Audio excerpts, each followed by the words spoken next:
Welcome everyone, my name is Rigel, and today let's take a look at what we know so far about Eurovision 2024 as of January of 2024. Now, this is going to be my last video recorded before Vilnius. In fact, as of recording this, I don't know when I'll upload this, but as of recording this, I quite literally fly tomorrow night. So most things have been packed, except obviously for my microphone and my laptop and such. So yeah, this is my last video here, for a good while anyway, from East Asia. I'll do a vlog as well, kind of documenting my kind of arrival in Vilnius. I'm not sure whether that's gonna come out before or after this, but I'm just saying that it's gonna happen. So yeah, regardless, let's get back to the video. This is a video about Eurovision 2024, which I will attend. But in any case, it is the 68th edition of the contest. It will take place in Malmö, in the city of Malmö in Sweden.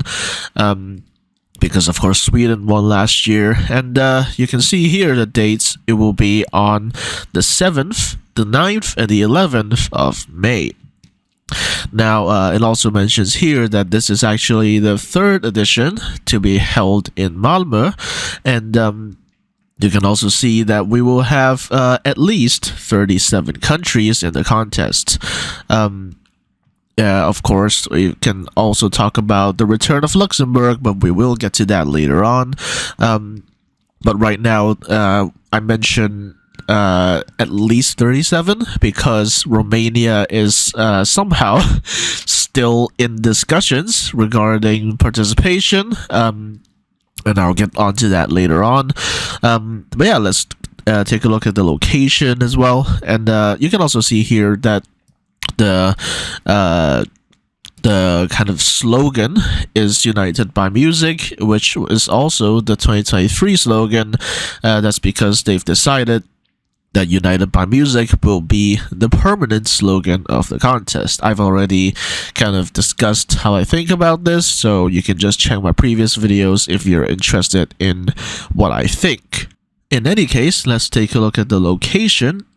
It will be in Malmö, which perhaps might be a little bit surprising to some of you. You might have expected Stockholm, but Stockholm actually tried this thing where they wanted to build a temporary arena, but there was local resistance, especially from the politicians, and also I would tend to think that SVT also went, we can't afford that, so yeah, this didn't really take place, and they just went for the more stable option, which is Malmö, which is also the southernmost major city in Sweden. So we'll get onto that though. It is very close to Copenhagen, and as to my understanding, a lot of people going to Eurovision will be staying there, including myself. But in addition to Malmö hosting, we will have, of course, the Malmö Arena being the host venue of the contest, and we will also have the Euro Village at Folkets Park, which you can see here is kind of far, although I think, correct me if I'm wrong, but I think it's close to the train station from which you can arrive at from Copenhagen, but I'm not entirely sure, so I'll have to check on that. But yeah, the Eurovision Village, or Euro Village, will take place in Folkets Park, and right next to Folkets Park will be a Eurovision street. You can see right here, that's the street right there, and I'm not really sure what that entails, nor have they really divulged any details. So with that said, let's move from that to the countries, and oh boy, we are in full swing, and there is a lot to talk about, so let's get into it. Starting with Albania, who will be represented by Besa with the song Zemrën Dor, which actually won the Festivali Këngës 62, which is the national final of Albania.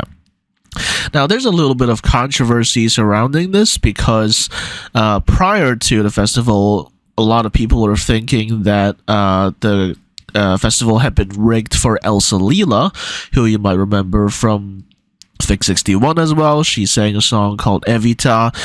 This time she returned with a song named Mars, and that was great, but a lot of people, whether they liked Elsa Lila or not, suspected before the contest that it had been rigged for Elsa Lila. However, clearly that did not happen, and in fact, even in the jury, she did not get top 3. And the reason this is a little bit fishy is because Bessa's father is a very rich politician. So some people suspect that she may have paid off the jury and also even bought SIM cards or whatever to vote for Bessa in Fix 62. And in case you didn't know, they went back to the system where the televote alone decides the Eurovision entry, while the jury decides a separate winner, which this year, unfortunately, I can't remember the guy's name, but it was this really muscular dude who couldn't hold half a note. So, yeah, make of that what you will, but the selection is done and dusted now, and Bessa is going to represent Albania with the song Zemrën Dor. And yeah, that's really about it. And I think I have read that there will be a revamp, which is not surprising. Albania likes their revamps. So yeah, that's Albania with Bessa representing the Albania with Zemrën Dor. Now, next, let's move on to Armenia, where we have had 3 million rumors. But, as you know, the Armenian delegation is very, very quiet with anything prior to the announcement of their artist, and this year is no exception. We have not heard a single thing about the selection process and whatnot, or at least publicly anyway. And here are a few rumors that I have heard recently. In chronological order, I have heard that Malena will represent Armenia. Iveta Makuchian will represent Armenia, and the most recent rumor, Lada Niva will represent Armenia. Although, just yesterday, I also saw someone say that rumor might actually just be completely wrong, so I can't wait to hear what the next rumor is until the artist is announced, presumably in February or March. So yeah, that's Armenia. We don't really have a lot of information to go off of. Nor do we have a lot of information about Australia, but there are some surprisingly big names. One big name in particular, really, that might be in the running for Australia, and that is, Dannii Minogue. Yes, the Dannii Minogue. The sister of Kylie Minogue. And you might think, well, where does that come from? I think last month, or maybe the month before that, I showed this tweet where Dannii Minogue randomly quote tweeted a tweet from the Eurovision Twitter account, which showed the stage design.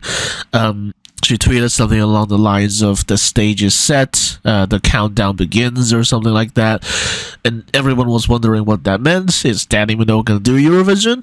And then more recently, when Nutsa Buzaladze was announced for Georgia, we'll get to that.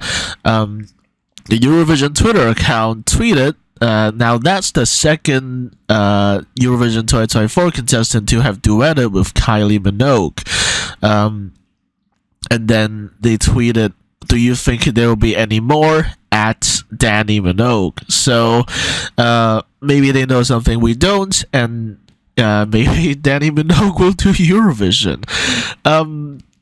Another thing actually kind of supporting this is according to some rumors that were announced on the channel of Eurovision Tom. He said that according to his sources, this year's Eurovision entry is being funded by the Victorian government. That is the government of the provincial government of the state of Victoria in Australia. And the biggest city in Victoria is Melbourne. And just wait till you find out that Dannii Minogue comes from Melbourne. Or at least, she comes from Melbourne. So, yeah, we might get Dannii Minogue doing Eurovision. Never a sentence that I thought I would say, but here we are. There's also a song, apparently, that Dannii Minogue will be releasing in February, and people are speculating that it could be that as her alleged Eurovision entry, but we'll have to see what happens. Ever since the announcement that they will participate, we haven't gotten much else in the way of news. So with that said, let's move on to Austria, who will be represented by Colleen with the song We Will Rave, which was written by Jimmy Joker Thornfeld.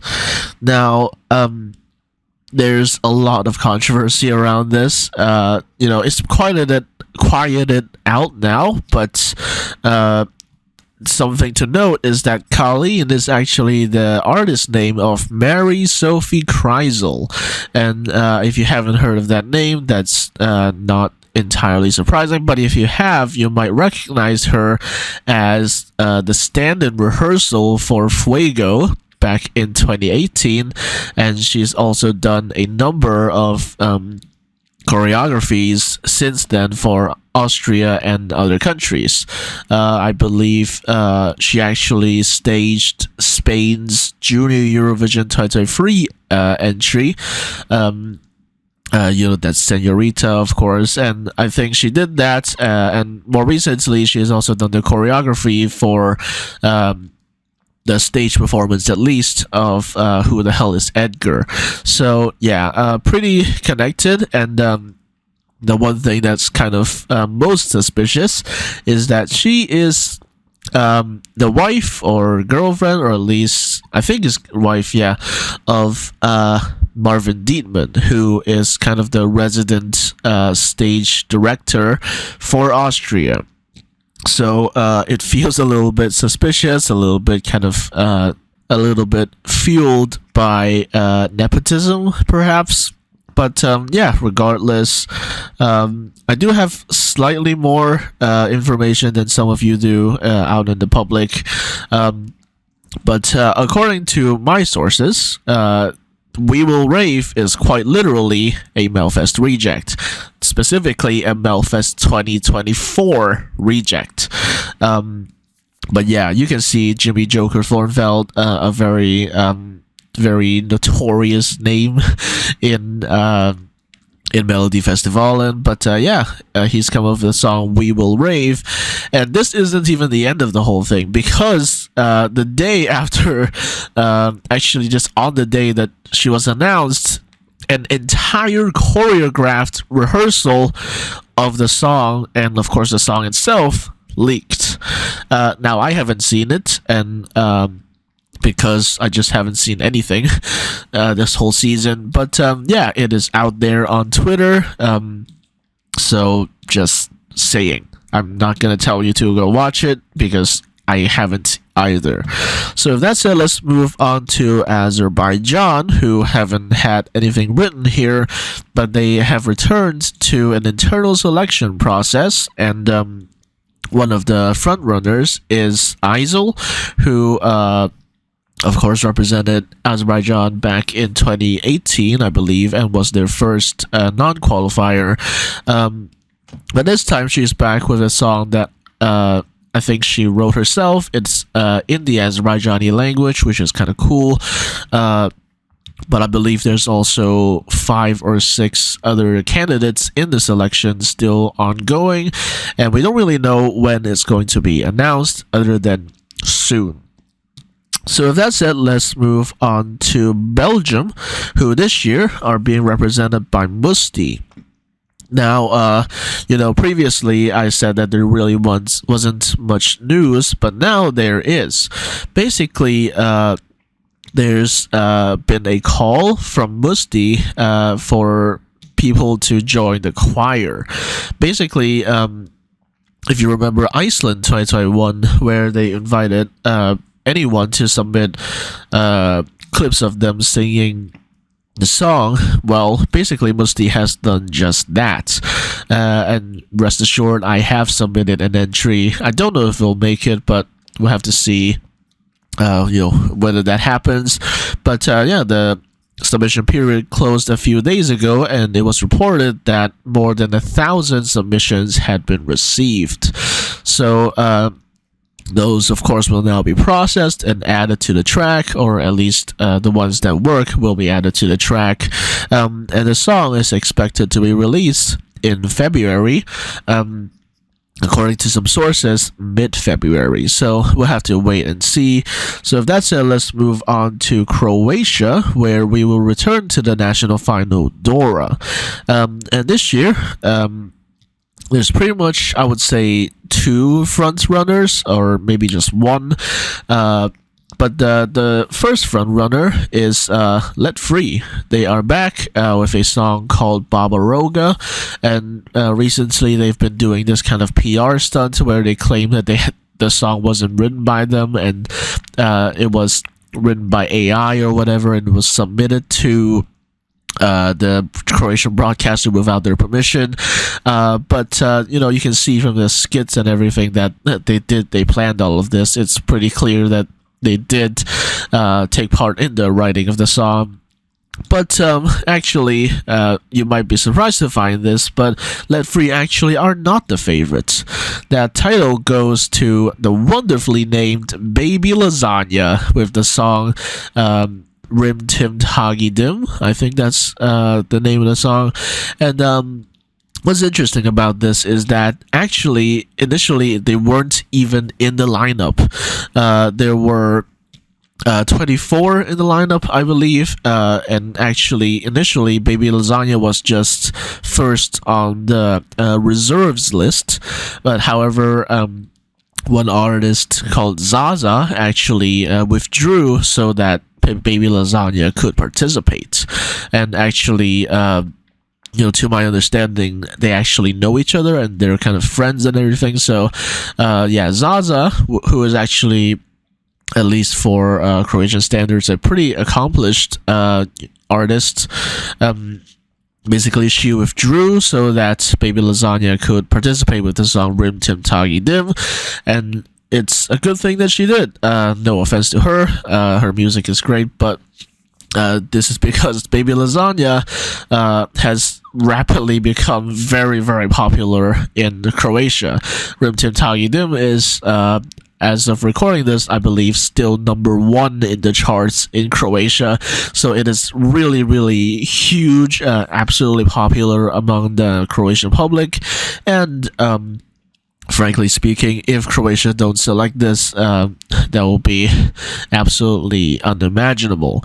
But beyond that, there will be actually a semi-final for Dora, which isn't something that has happened since I believe 2010. So this is major news as well. And basically, if you want the TLDR of what I just said, Baby Lasagna will be representing Croatia with the song Rim Tim Tangi Dim.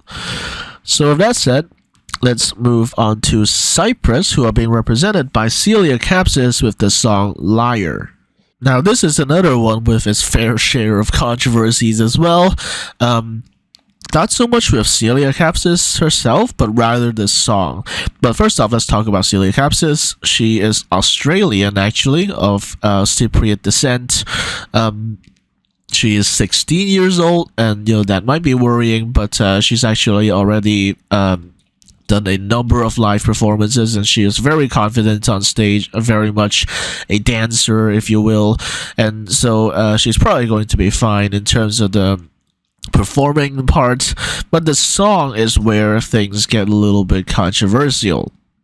Now, last year, there was, of course, an internal selection for Greece, where in the end it was whittled down to about three candidates. One of which actually openly denounced their candidature on live TV and said that they should not be selected. So I don't know how they stayed in. One of them was, of course, Victor Vernikos, who got selected in the end and didn't qualify for Greece. And the third one, and the one that was actually the favorite among the public audience jury, was a song named Liar. It was sung by a singer called Melissa Mantoukis, who is Greek German. And it was written, as you can see here, by Dimitris Kontopoulos. And the song was never released, and actually someone asked a while back on Instagram, will you release Liar? And she responded no with a sad face emoji. Now, I imagine this is probably why. We don't have full confirmation yet, but for all intents and purposes, I'm pretty sure this is the exact same Liar that Melissa Mantoukis was supposed to sing if she had won the internal selection. So in this case, actually, another controversial thing is that I'm pretty sure there is also a leaked version of the Celia cut of Liar, if you will.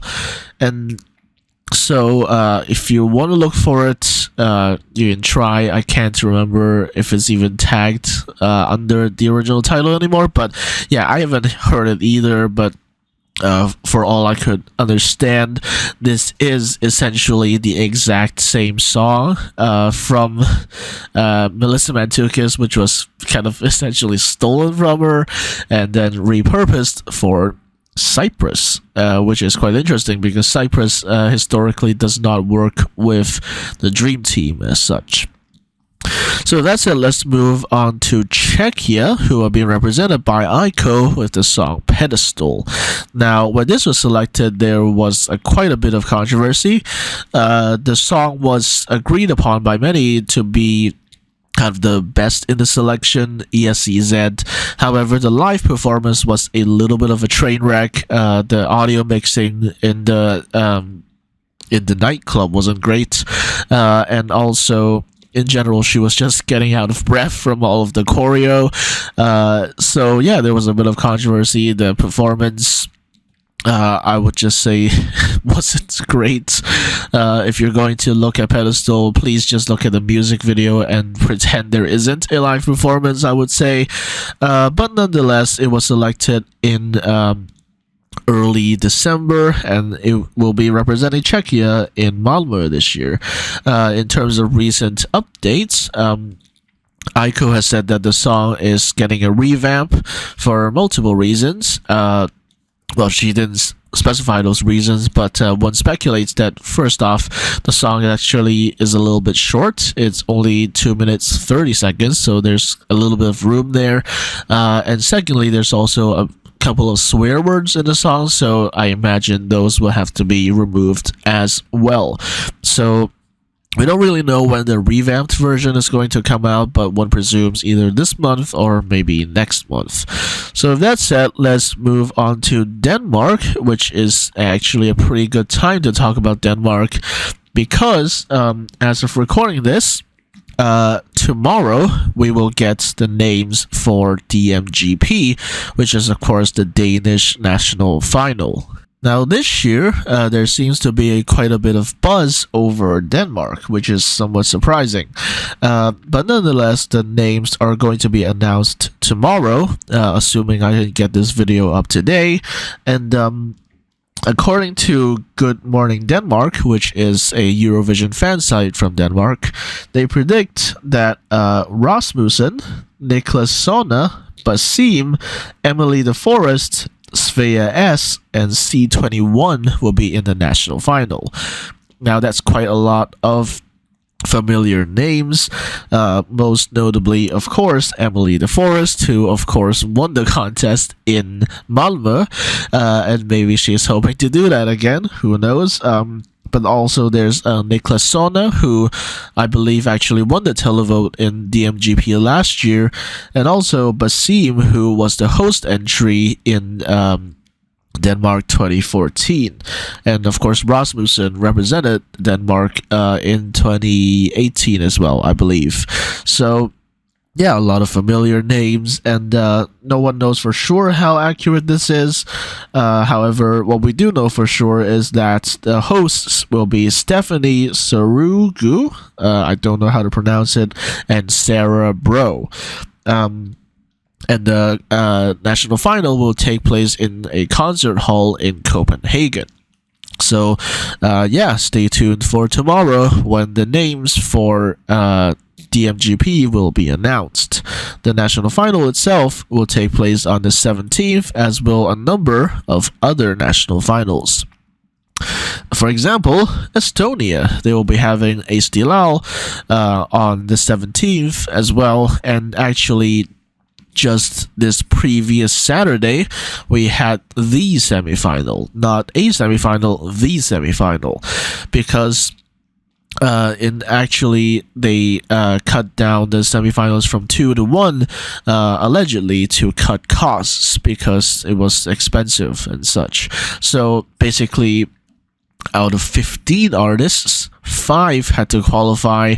Only 5 were allowed to qualify for the final of Stilal, and we had those qualifiers just this Saturday, and among them, of course, is the big favorite of the whole national final, 5 Minusti. I can't remember the name of the song. It's really long, Narkost something. But yeah, they are kind of the big favorites. The song is still trending number 1 in Estonia, both in Spotify and YouTube, no less. And so yeah, it's a really popular song with the Estonians, and so I think it's pretty safe to say that Estonia will be represented by 5 Minusti and Bulup with the song Narkost, etc. So with that said, let's move on to Finland, who are having a national final, UMK.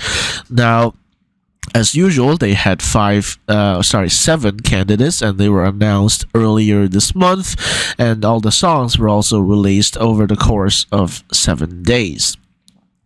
Now, you might expect after having had Käärijä last year that this year Finland might actually go for something also kind of equally as fun and also as, I guess, boppy, I suppose.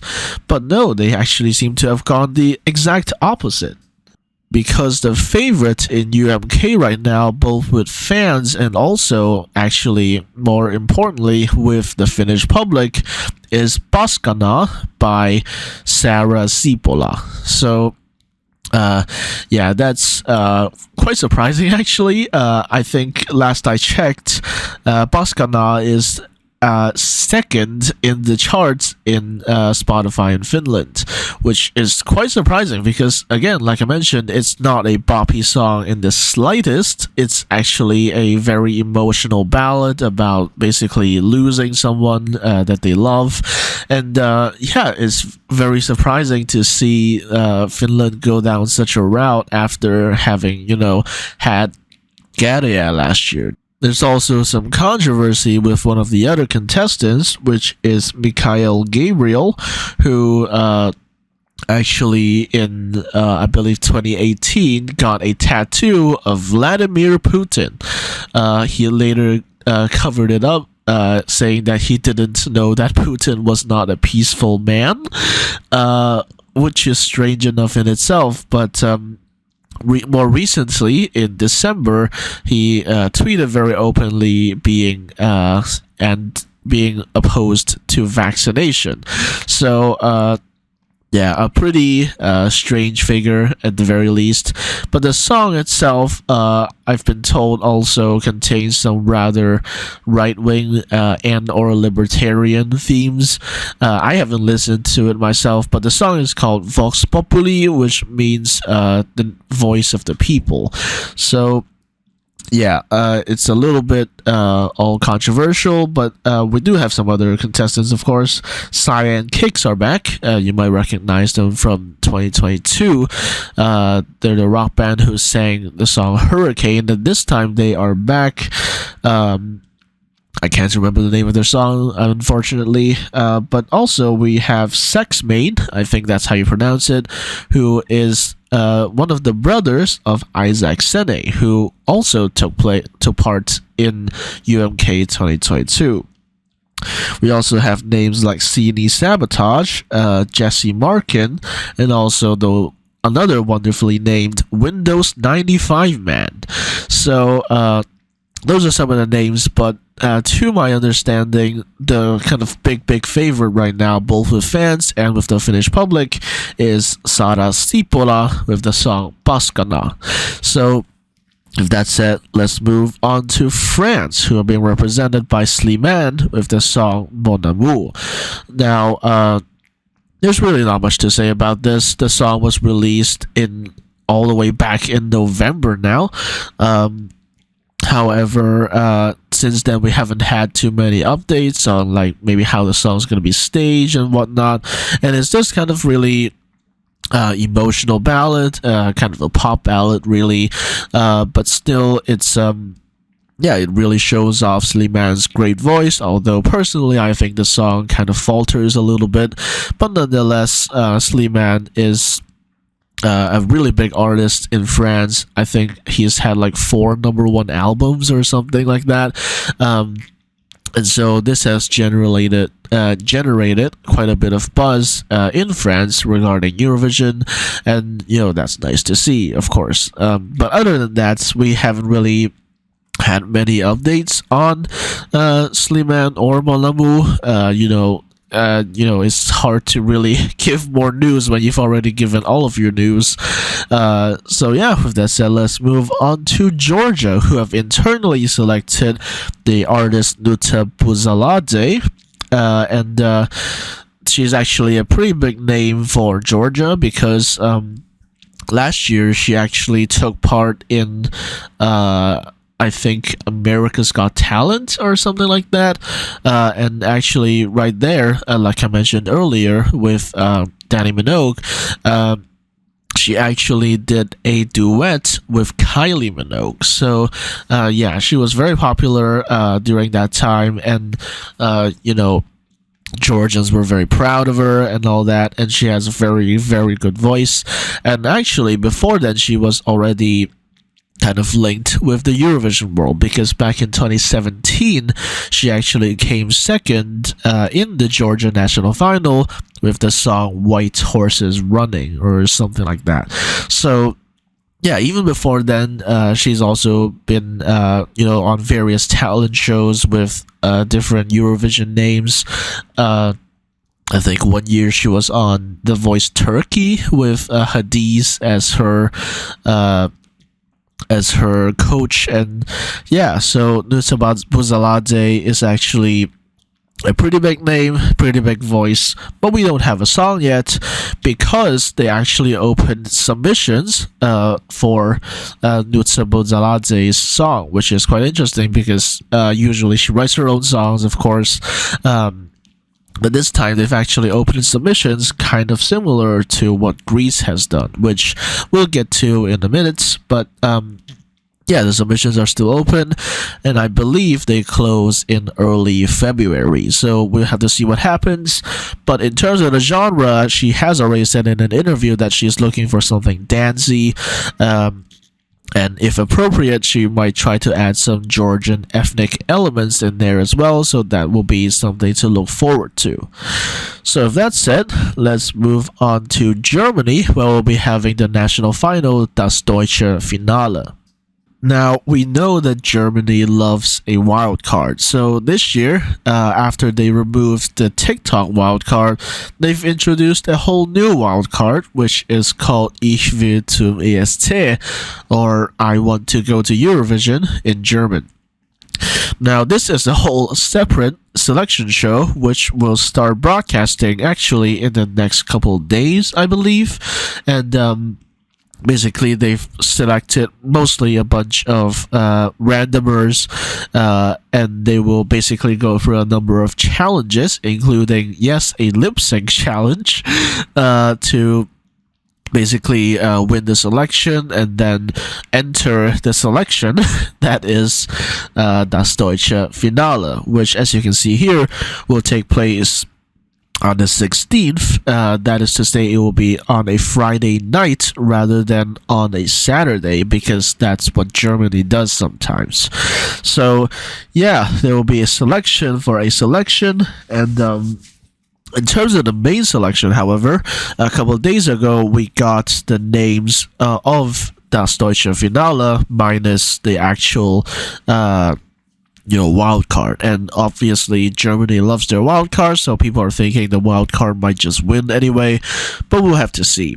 In any case, with the names of the national final, in the actual proper national final, we have Max Mutzke, who represented Germany in 2004, returning to the selection, and a lot of German Eurofans are already speculating that he might just win the whole thing because he's recognizable to a lot of especially older Germans. And also he's being promoted a lot by various media outlets. So yeah, Max Mutzke is among the names that are in the selection. Another one is called Rick, I think, spelled R-Y-K. He's also got a song that many of the Eurofans are thinking actually is the best song in the selection. Some of them are actually even thinking it could be a jury winner or something like that. Some people compared it to like John's Tears, which I think is pretty huge, but I don't really know for sure because, well, I haven't listened to anything. So the Eurofan favorite seems to be Rick, while the German favorite will either be the wild card or Max Mutzke. So with that said, let's move on to Greece, who will be represented by Marina Sati. Now, this came as rather surprising news, actually, because Marina Sati is a really big name in Greece and has made a name for herself singing pretty much exclusively in Greek and also singing very ethnic type tunes. So yeah, it's very interesting stuff, and actually she's been doing kind of concerts all over Greece in the last couple of weeks, but we don't know what song she's going to sing at Eurovision yet, because like Georgia, ERT also opened submissions for a song for Marina Sati to sing, even though she is herself a songwriter, and actually she said that she already had 4 or 5 songs ready in the event that she doesn't select any of the songs submitted. Earlier, there was this rumor that she had looked at the submissions and rejected them all, which, by the way, she actually said wasn't true. It was just something reported on like a TV channel. She was still looking at a lot of the songs. She hasn't gotten through all of them yet. So we don't really know when the song is going to be announced, if it's going to be something that she's written or someone else has written. So we have to see what happens. But among the submissions, we also have one of them being from a songwriter of Euphoria and Tattoo. So that's kind of huge. So yeah, Marina Sati is coming strong, and I think Greece are due for a good result in 2024. But we'll have to see what happens. But in the next week, we will also have news from Iceland, who are announcing the names for Söngvakeppnin, which is, of course, their national final. Is going to be announced, I believe, this Saturday as of recording this, the 27th, I think. But yeah, the names will be announced very, very soon. We don't actually have a lot of speculation other than Davi Freyr saying that Iceland will win Eurovision 2024 with kind of no basis or anything. So yeah, beyond that, the community in Iceland has also been very vocal against Israel, and basically both OGAE Iceland and also the Singers and Songwriter Association of Iceland have both called for Iceland to withdraw from the contest should Israel continue to take part. So that's something that's interesting. Actually, for Finland, there's also something relatively similar. Like I mentioned in previous episodes, the team from Yle, they actually put out a notice saying that UMK will take place regardless of whether regardless of whether Finland takes part in Eurovision or not. And also, Jesse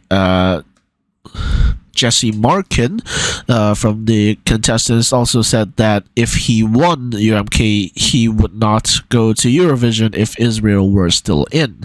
And actually, Yle actually kind of anticipated for this, and they have backup plans for if that happens. If the winner is not does not want to go to Eurovision because of Israel. So back to Iceland for a minute. Yeah, the community in Iceland have been very vocal. Like I mentioned, OGAE Iceland and also the Songwriter and Singer Association of Iceland have also called for Iceland to withdraw if Israel were to continue to participate, which is hardly surprising given what Hatari did in 2019 during the voting results.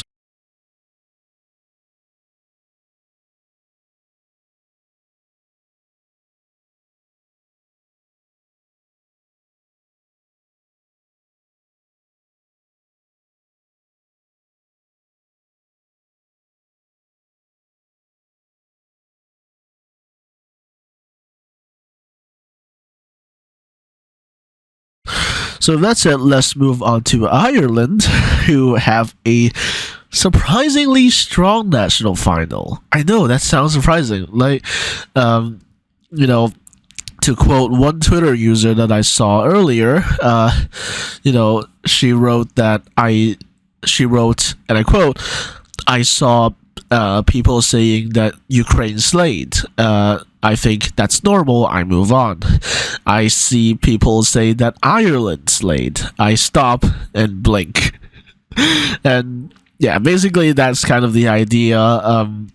This year, ironically, the head of delegation did not say whether he had confidence in the entries, but actually, according to at least fan opinion and also actually the opinion of many Irish people, this might be the strongest Eurosong in ages. It's got a good pop song. It's got a song partially in Irish, the Irish language. It's also got a really cool kind of metal song or goth song sung by a non-binary artist. However, there is also a generic boy band being promoted by Lewis Walsh. So that's also alarming because that boy band was personally interviewed on RTE, I think yesterday or 2 days ago, and there's now concerns that they might win Eurosong over all of the more exciting and more competitive acts. So we'll have to see what happens, but yeah, actually something rather interesting for once that Ireland, of all places, are giving some of the best songs of the whole season, which is very interesting. Like I mentioned, there's even a song in the Irish language, or partially in the Irish language, and that alone is significant enough. So that's very, very interesting. And also, the national final actually takes place this week, this Friday, actually. Back on the Late Late Show, but they have said that there could possibly be a separate show next year, so we'll have to stay tuned to see whether that comes to fruition.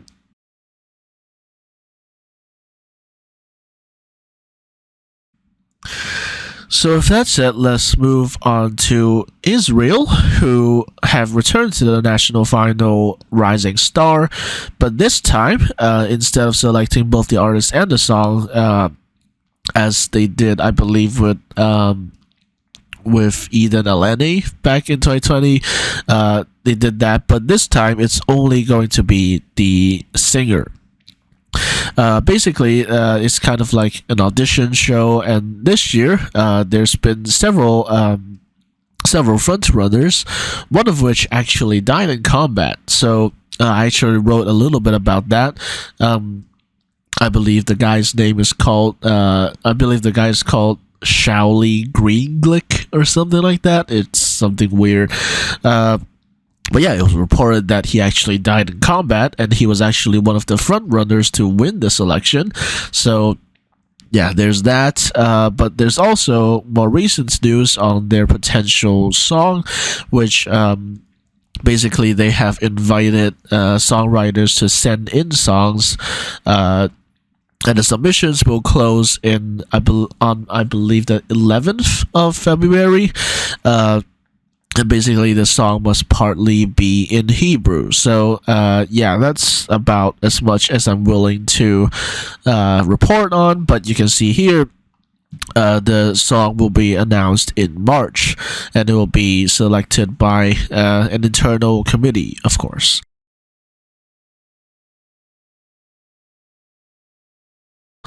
So if that's said, let's move on to Italy, where of course we are having the prestigious music festival San Remo as the selection method for Eurovision. Now, it's quite interesting this year. It's actually a little bit different from the last couple of years. We all know that Italy really loves their men. They really love sending men to Eurovision. But this year might be the year where that changes. First off, we've gotten all of the names of the artists. We've got some pretty big names in there. Notably among them, we have Mahmoud. Yes, he is back for a third time in 5 years. So yeah, maybe get a job. So I'm just joking. But we also have Diodato, who of course never got to compete as a Eurovision entry. We also have several other big names like Il Volo, for example, who of course got third place with Grande Amore. But actually, there's a lot of big names as well who are actually female artists who are actually being favored by the press. In case you didn't know, about I would say a week ago, maybe, the press were basically allowed to listen to all of the competing songs, and basically they were allowed to write what they think of the songs, but of course they can't just leak the songs themselves. And actually, among them, one of the favorites is Annalisa. And Annalisa is pretty much all I'll talk about for the rest of the season. But yeah, basically, you might recognize Annalisa from previous San Remo entries, like Dieci, for example. That's a big one. And this year, she is singing a song called Sinceramente, which means sincerely. And basically, it's described as a, quote, hypnotic pop song. And it continues in the style for more recent up-tempo songs. And basically, yeah, a lot of the press who listened to the song are saying they can't get the refrain out of their head. So that's probably a good thing, perhaps. And actually, when the songs were being presented, or rather when the song titles were being presented to the public, Amadeus, who is the director, he asked Annalisa, what is the name of the song you will sing to all of Italy and all of Europe. So, there's an indication there that Amadeus maybe wants Annalisa to do Eurovision. But of course, it's too early to tell whether she will actually even get into the super final, or whether she'll just be like 7th place or something. So yeah, there's that.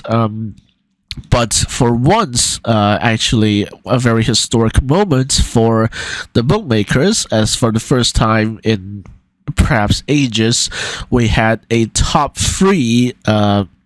An all-female top 3 in the bookmakers. We had Annalisa, who's actually leading at 15%. We had Alessandra Amoroso, and also one other name that I can't remember off the top of my head. So yeah, there were 3 female artists in the top 3 of the bookmakers, which is kind of huge. And maybe, just maybe, Italy will be sending another woman to Eurovision 10 years on from the last time they did so. So that said, let's move on to Latvia, who are returning to the national final Supernova. A while ago, the names for Supernova were announced, and interestingly, we do not have Marcus Riva.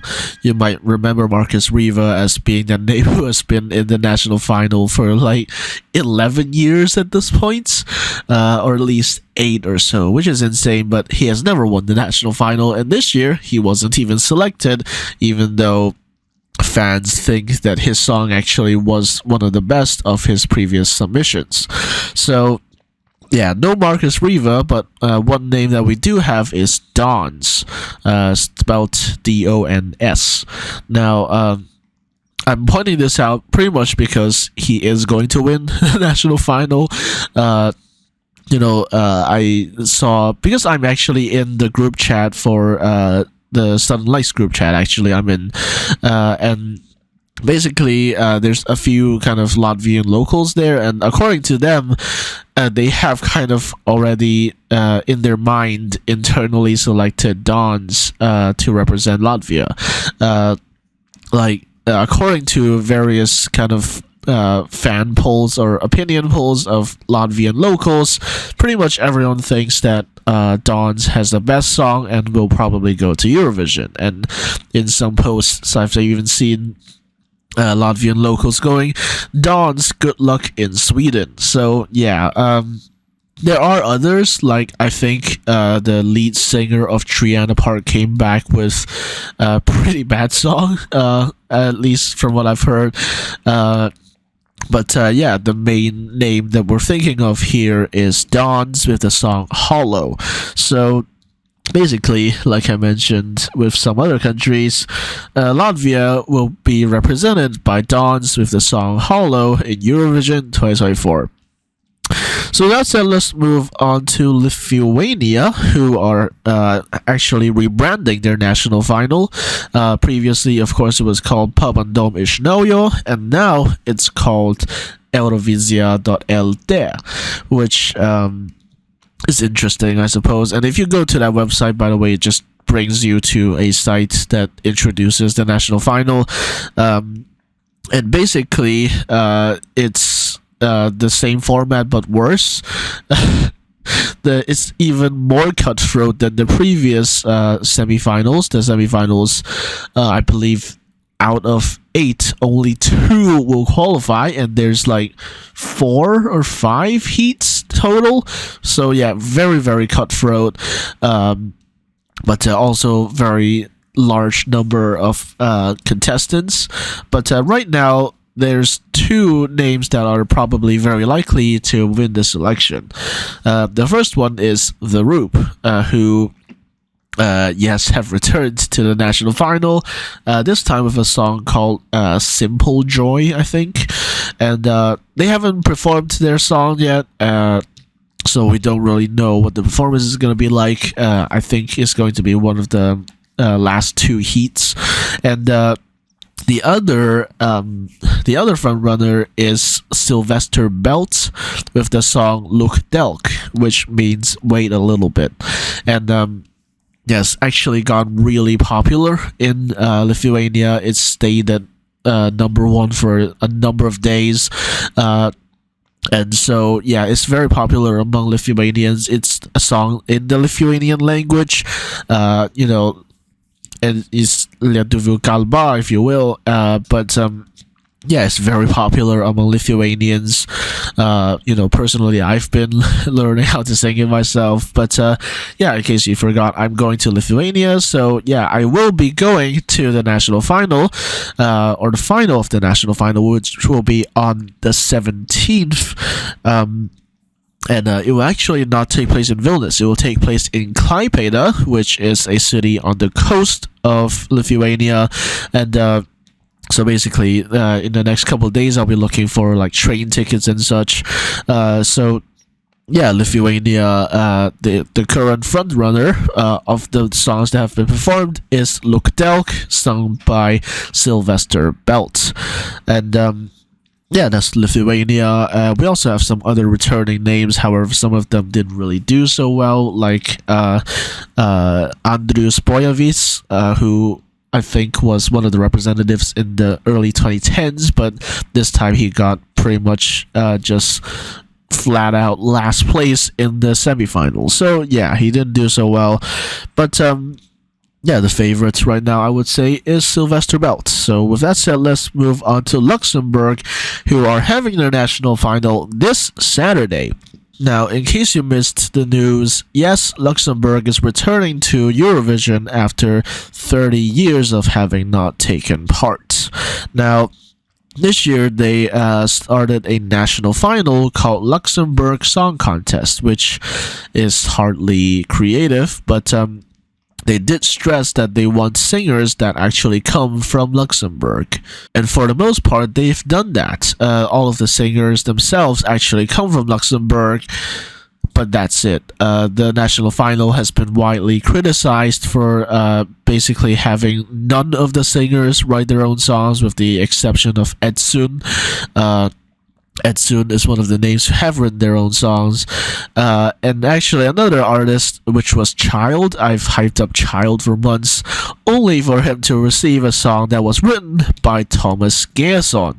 So very, very disappointing. And actually, my favorite right now is Crick with the song Dancing in the Rain, because it was written by none other than L.C. Bay, and it's a very dramatic kind of orchestral waltz ballad type thing. And yeah, it's great. It's in 3/4, I think, not 3/8.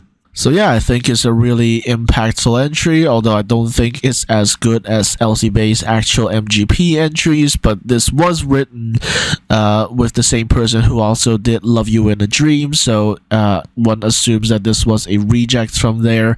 But still, Crick does it really well. She lives up to expectations, if you will, and maybe we'll see some really good staging for the song. And a few days ago, actually, RTL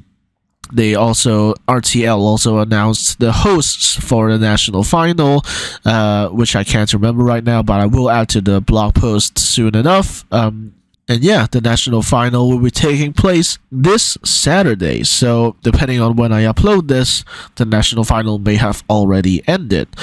Some other front runners include Tali with the song Fighter, and also actually to some extent Child actually.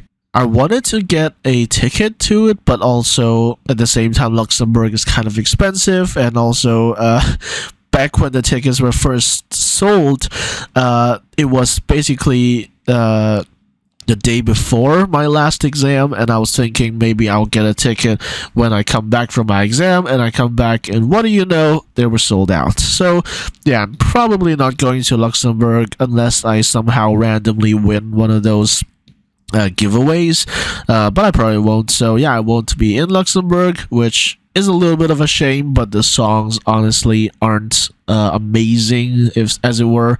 So yeah, there's Luxembourg coming back with a rather mid national final, but there are still some good songs in there, and maybe they'll still make it into the top 10 if they're lucky.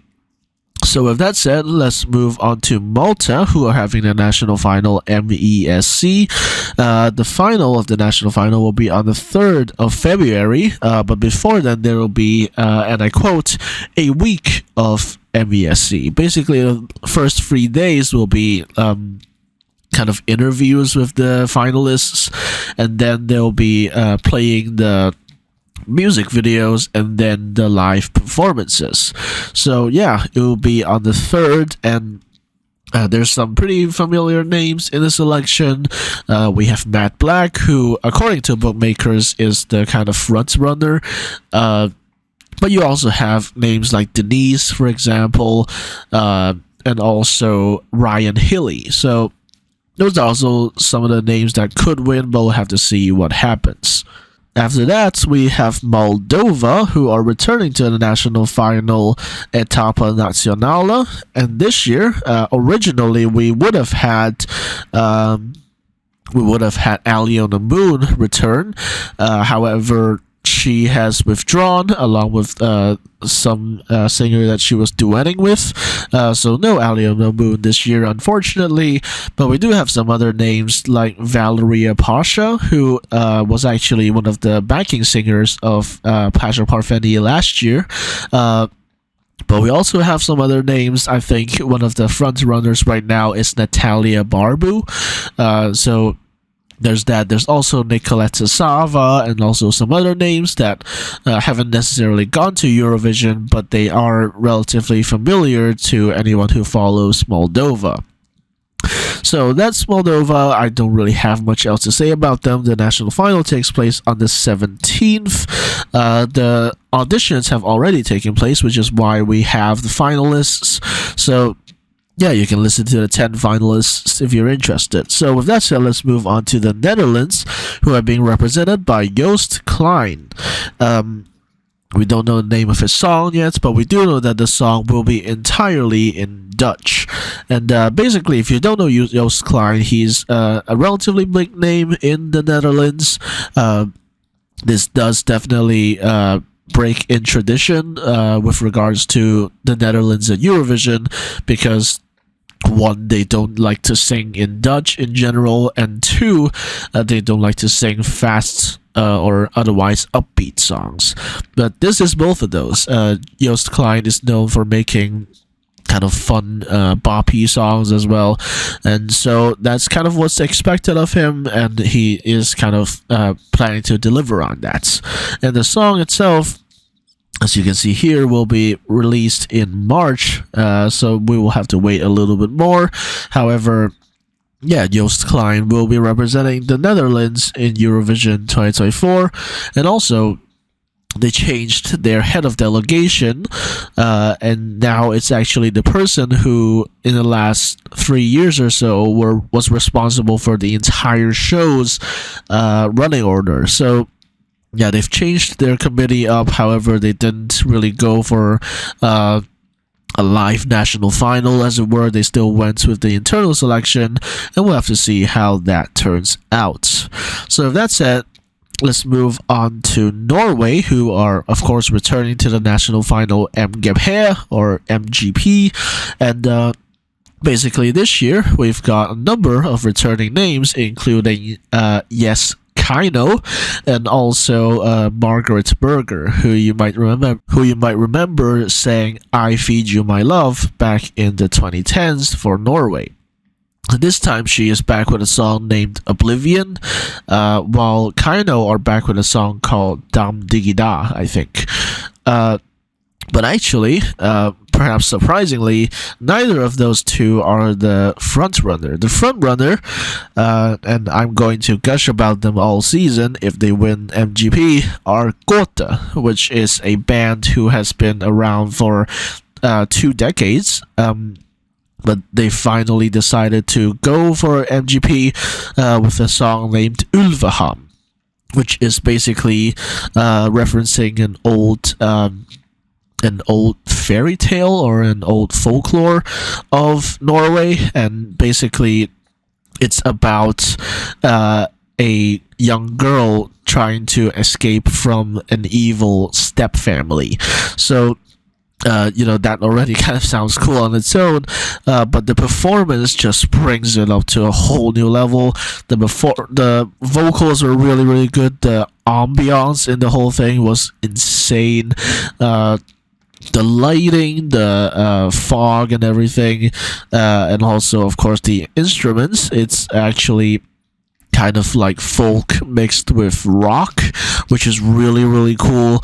And actually, back in the early 2000s, they had actually put out a really, really popular song in Norway, and to this day, Gotha are still really popular in Norway, and so they have a really, really good shot at winning the national final. Oh, and did I mention the song is in Norwegian? So, yeah, if Gotha do win the national final, they will be breaking with a lot of tradition. Norway at Eurovision. First off, it will be a song in Norwegian. Second, it will be a non-pop song, which of course, Norway loves their pop, but this song is very much folk, very much rock, and yeah, just very, very different from a typical Norwegian Eurovision entry. But yeah, this has been gaining a lot of traction, and if you ask me, rightfully so.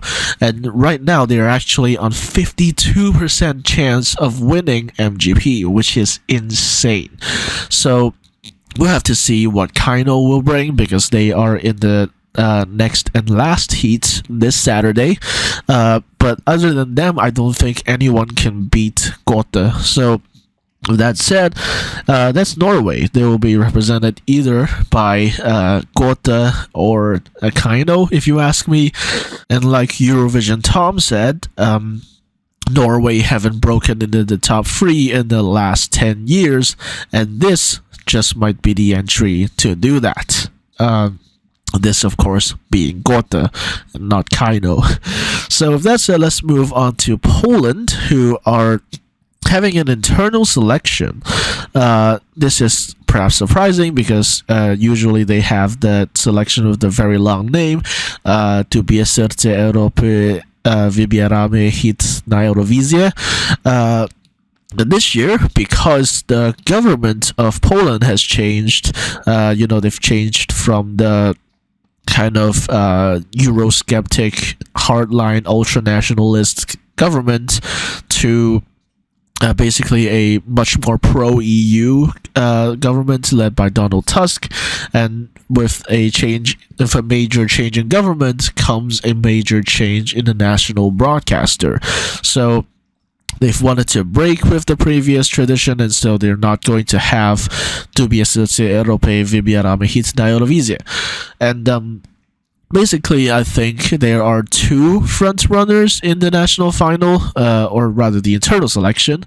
The first one is Justyna with the song Witcher Tower Horo, who you might recognize Justyna as Justyna Steczkowska, who represented Poland in 1995.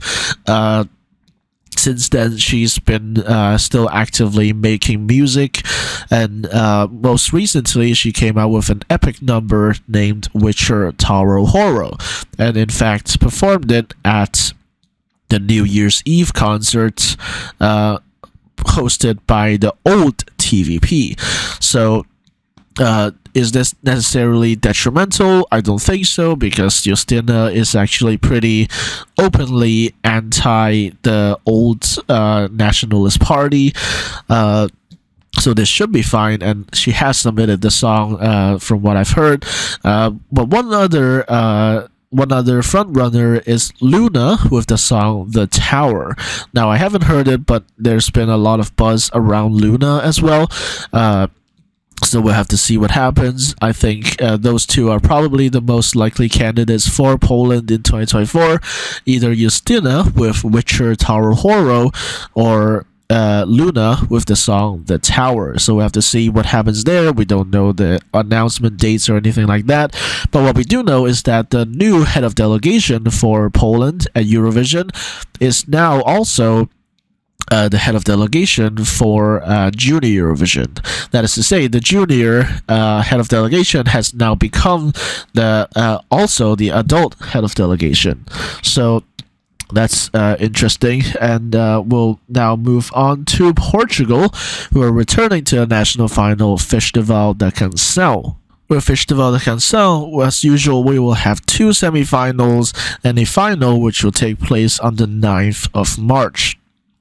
There's been a lot of names, none that are particularly familiar to Eurovision, at least.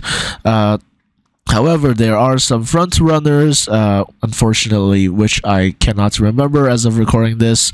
Remember that I've practically not listened to anything this whole season, so I'll have to check up on those. But later on, you can probably check my blog post, and I'll talk about the favorites to win Festival da Canção there. One interesting thing that was noted is that all of the composers are actually singing their own songs, so that's very interesting. Yeah, that's basically it. And also the hosts of the final of the national final will once again be Filomena Cautela and Vasco Palmeirim. So yeah, those two will be hosting the final of the national final, and yeah, that's Portugal. So let's move on to San Marino, who will be returning to the national final, Una Voce per San Marino, and this year they've done something pretty controversial. This year, they found an AI company to write them 10 songs using artificial intelligence, and then are apparently going to have some sort of songwriting camp with humans to improve on the AI-generated songs. I don't know how that necessarily works, but nonetheless, they have said that one of those songs will be selected and sung at the final of the national final, which will consist of 5 big acts and also 5 emerging acts. And for some reason, they're going to put the AI song in the big acts section. And yeah, as usual, there's not going to be like a televote or anything. The winner will be decided by a 5-member jury. So yeah, there's that. The reason it is controversial is because actually a few months back, the EBU actually openly discussed banning AI in Eurovision. So of course, it is doubtful that the AI song would ever even make it to Eurovision, but if it did, it would definitely lead to some interesting discussions. With that said, let's move on to Serbia, which now is also another good time to talk about Serbia because, again, as of recording this, tomorrow we are getting the songs for Pesma za Eurovision 2024.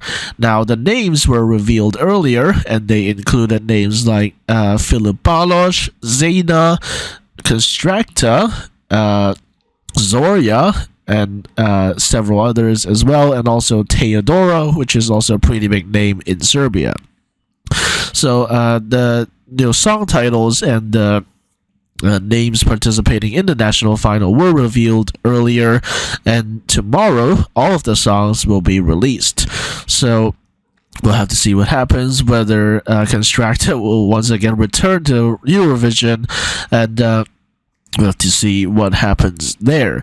The national final itself will be on the 2nd of March, as you can see here, and it will just take place in the RTS studios. So with that said, let's go from Serbia to their neighbor, Slovenia, who are having... are they neighbors? Or am I mixing that up with Croatia? Whatever. Another ex-Yugoslav country, I suppose. Slovenia are being represented by Raven with the song Veronica. The song is entirely in the Slovene language, and you can see here with the songwriters, we have none other than Bojan Cvjetičanin, who is, of course, the lead singer of Joker Out. So that's very interesting.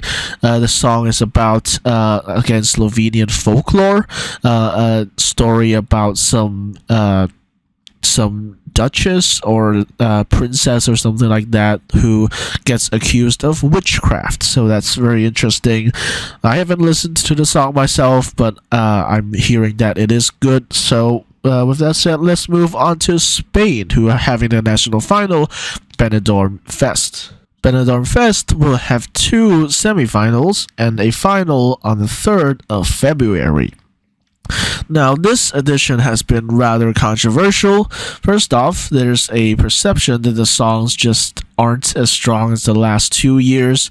And second, Black Paloma, who of course won last year, Benidorm Fest last year, actually confirmed on Twitter that she has not been asked to perform at the final of Benidorm Fest this year.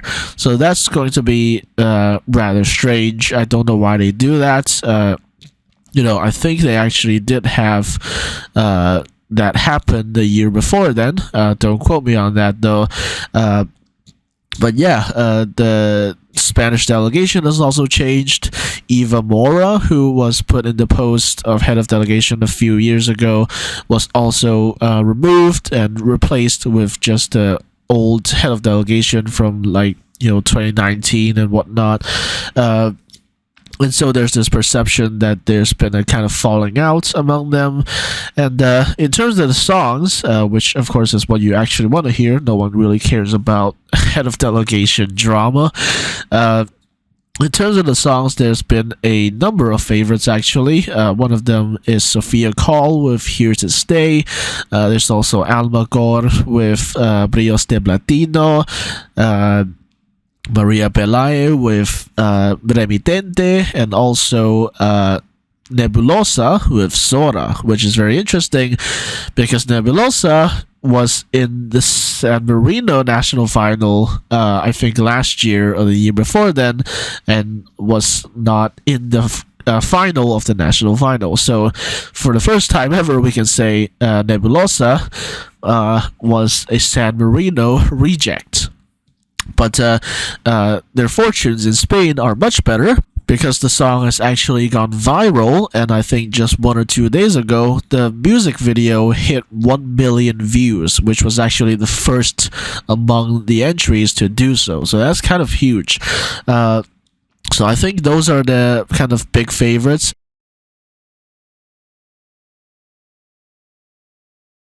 And unfortunately, other than Nebulosa, the other ones are all in the same semifinal because the semifinal allocation was announced, I think, yesterday or 2 days ago, and it was very, very uneven indeed.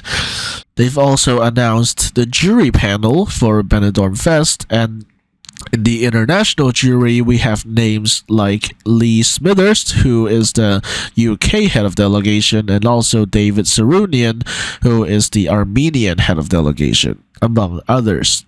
So, with that said, let's go from Spain to Sweden, who are, of course, having a national final Melodifestivalen. And in terms of the latest news, we have now gotten the name of the host of Melodifestivalen. Yes, I said host, not hosts, because this year, for the first time since I believe 2006 or 2008, we will have only one host for the whole national final, and that will be Karina Berry, who I believe also hosted the contest with someone else back in the 2010s. So that's pretty huge, and the names are probably even huger. Is huger a word? But anyways, yeah, the names are massive as well. You've got some more recognizable names include like Marcus and Martinez, Medina, Maria Sur, Clara Klingenström, Samuel och Victor, Lisa Ajax, and also Dotter. So yeah, a lot of big names. Oh my god, also Danny Saucedo. So yeah, a lot of really, really big names. It's been referred to as Melodifestivalen All-Stars. Oh my god, I also forgot Fröken Snusk, which is a rather surprising name to really even have in Melodifestivalen, but nonetheless, they're there. And yeah, this is a really huge edition of Melodifestivalen. A lot of big names, and in fact, in a press conference, the head of delegation actually said that they want intensely to win Eurovision on home soil. So be careful, they might be going for it. They might be going for the double. So with that said, yeah, Sweden are coming to slay. They are not coming to play.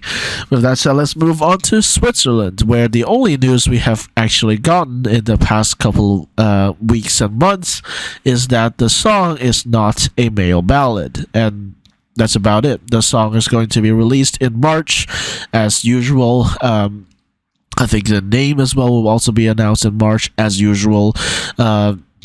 We'll just have to see what happens.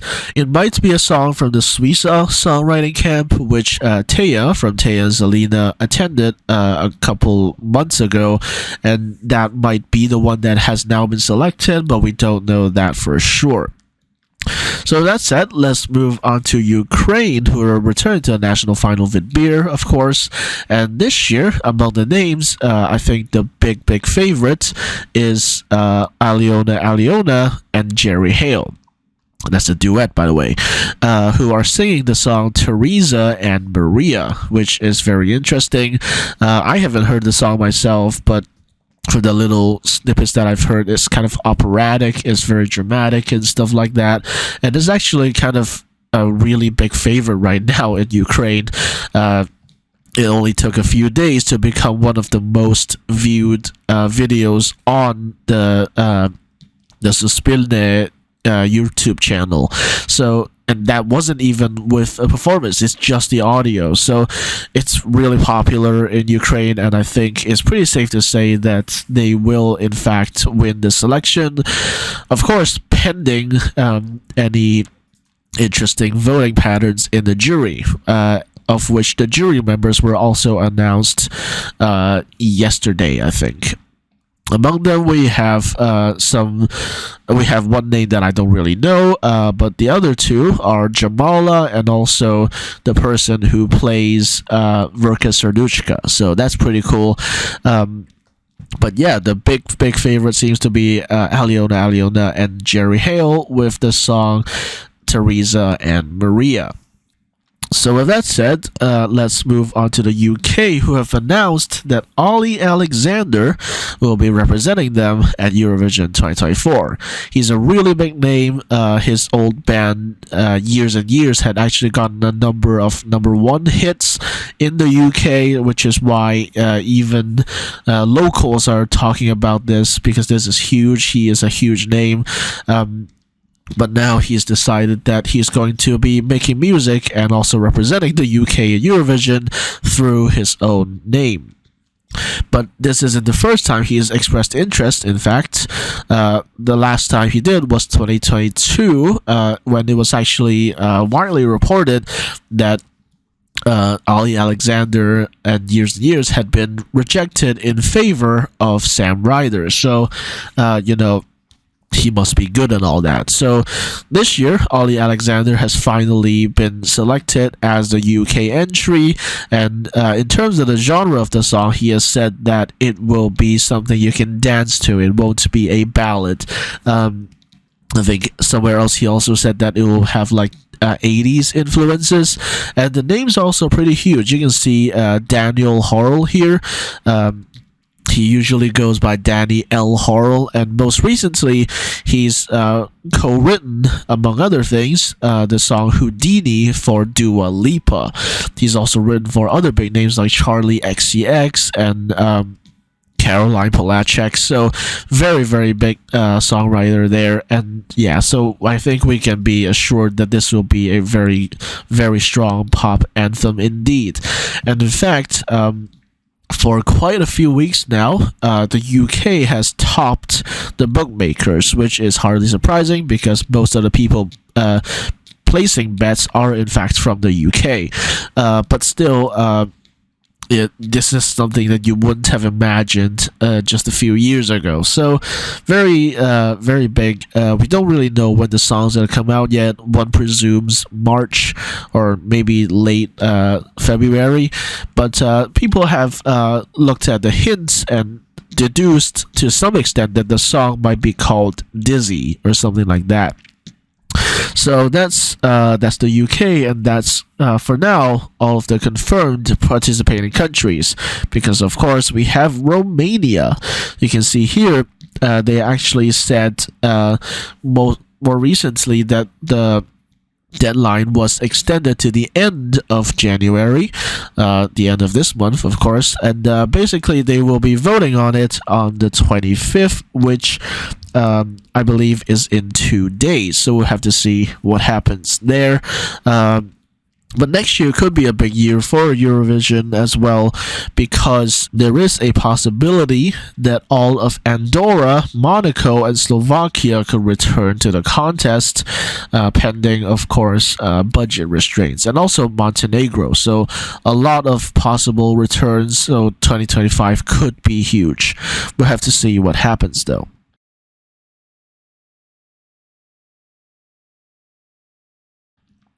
In terms of production, there's all these producers, but the big ones to look out for are Christer Björkman, who will be returning as a producer of the contest. You might remember him as the main producer of Melodifestivalen up till 2021. And we also have Edvard af Sillén returning to write the scripts for the presenters/presenter, as well as the interval acts. You might remember Edvard af Sillén as, firstly, the main commentator for Sweden, but also he was the one behind Love Love Peace Peace, which was a very, very iconic interval act. In terms of the budget, you can see here the Malmö municipality will contribute around 2.5 million euros to the budget, and the rest will be paid by SVT, and also, of course, the EBU. So in terms of the slogan, I already talked about this. United by Music will be retained for basically forever. And in terms of the theme art, it's called the Eurovision Lights, which is probably the most widely criticized part of Eurovision 2024 so far. Bar Israel. But yeah, this was very widely criticized as well because it just looks cheap, and yeah, because it also doesn't work either, because Malmö is the southernmost major city in Sweden, so they don't really get any northern lights. So yeah, there's that. The stage design, I've already talked about it in the last video, and you can check that out if you so wish. And in terms of the format, you can see here the allocation draw. It will take place this month. It will take place at the end of this month, and it's now called the draw. And we don't have the pots yet, and part of me suspects that that's partly due to Romania and maybe even Israel, but I doubt it at this point. And it will be hosted by Pernilla, Måns Colt, and also Farah Abadi. So yeah, that will be interesting. And basically, it also determines all this stuff, yada yada. You've seen allocation draws, you know how they're like. In any case, there's also some proposed changes. You can see here they might try to reduce the runtime of the final by an hour. So they'll be cutting like maybe interval acts and such, and we'll see how that goes. In terms of like I mentioned earlier, the AI thing, they've also talked about banning AI, and creativity should come from humans and not from machines. And also, I don't know if they should have really mentioned this, because this is just an entry in the national final in MGP. The song is called My AI, but really it's kind of more of a My Robot. But yeah, and like I mentioned earlier, there's going to be an AI-generated song in the national final of San Marino, and if that song goes to Eurovision, there will be some very interesting discussions to be made, perhaps. They haven't really banned AI yet. They're just talking about the possibility of doing it, so we'll have to see what happens. And frankly, how trash the song sounds. So that's it. We don't really have much else to mention here. These are the broadcasts. You can see here, quite notably, North Macedonia and Montenegro will be broadcasting, actually. So again, next year could be huge. We could be having the return of Montenegro, North Macedonia, Monaco, Slovakia, and Andorra. So that's a very large number of returning names, and that will be lovely to see, but we'll have to see whether that actually comes to fruition. And finally, you can see here there's Israel participating in the contest. There's been protests and also petitions and such that should that are demanding that Israel be pulled out of the contest. At this point, I personally doubt it. If anything, I think if Israel were to not appear in the final lineup, it will be of their own volition. They would probably cite security concerns and just not show up because of that. But we don't know for sure. They might still want to do Eurovision for the sake of PR, and we'll have to see what happens. And yeah, that's pretty much it for Eurovision 2024 for the Wikipedia page, because we still have some stuff to talk about, and that is the pre-parties.